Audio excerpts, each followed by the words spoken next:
Friends, today recipe lapsi రవ్వతో ఉప్మా చాలా టేస్టీగా ఉంటుంది. ఉప్మా ఇష్టపడిన వాళ్ళు కూడా నేను చెప్పే విధంగా చేసుకున్నారంటే వారానికి ఒకసారైనా చేసుకొని తింటారు. అలా ఉంటుంది ఉప్మా. ఇంకెందుకు రెసిపీలోకి వెళ్దాం పదండి.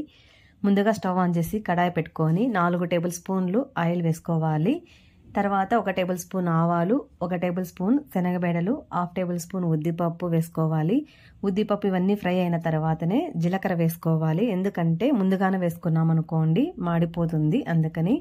తరువాత 2 మీడియం సైజ్ ఆనియన్స్ తీసుకున్నాను. పెద్ద స్లైస్గానే కట్ చేసుకోవాలి. ఉప్మాకి ఎప్పుడైనా పెద్దగానే కట్ చేసుకుంటేనే బాగుంటుంది.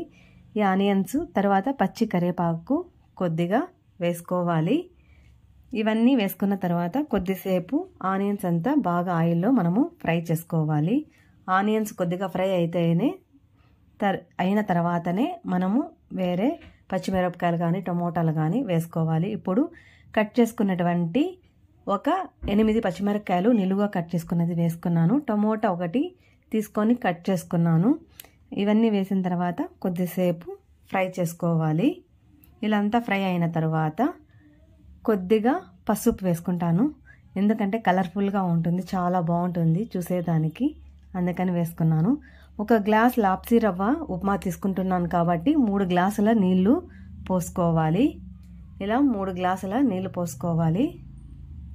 ఇప్పుడు ఉప్మాకి సరిపడా ఉప్పు వేసుకుంటున్నాను. కొద్దిగా తక్కువగా వేసుకుంటేనే బాగుంటుంది. ఎప్పుడైనా కూడా మళ్ళా కావాలంటే యాడ్ చేసుకోవచ్చు. ఇప్పుడు ఎసరంతా తెల్లింది కదా, ఇప్పుడు లాప్సీ రవ్వ ఉప్మా రవ్వ అంతా వేసుకున్నాను. వేసుకొని ఒక 15 నిమిషాలన్నా టైం పడుతుంది. ఎందుకంటే ఈ ఉప్మా రవ్వ ఎలా ఉంటుందంటే కొద్దిగా లావుగా ఉంటుంది కాబట్టి ఒక 15 నిమిషాలు ఉడికించుకోవాలి. ఇప్పుడు చూడండి, రవ్వ అంతా బాగా 15 నిమిషాలకి ఉడికింది. ఇప్పుడు ఎంతో టేస్టీ అయినటువంటి లాప్సీ రవ్వ ఉప్మా రెడీ ఫ్రెండ్స్. దీనికి పల్లీ చట్నీతో చాలా సూపర్ టేస్టీగా ఉంటుంది. మీకు ఈ వీడియో నచ్చిందా? నచ్చితే లైక్ చేయండి.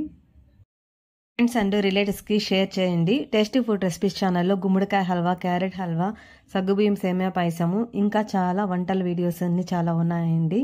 అన్నీ చూడండి, కామెంట్స్ పెట్టండి. Thank you for watching.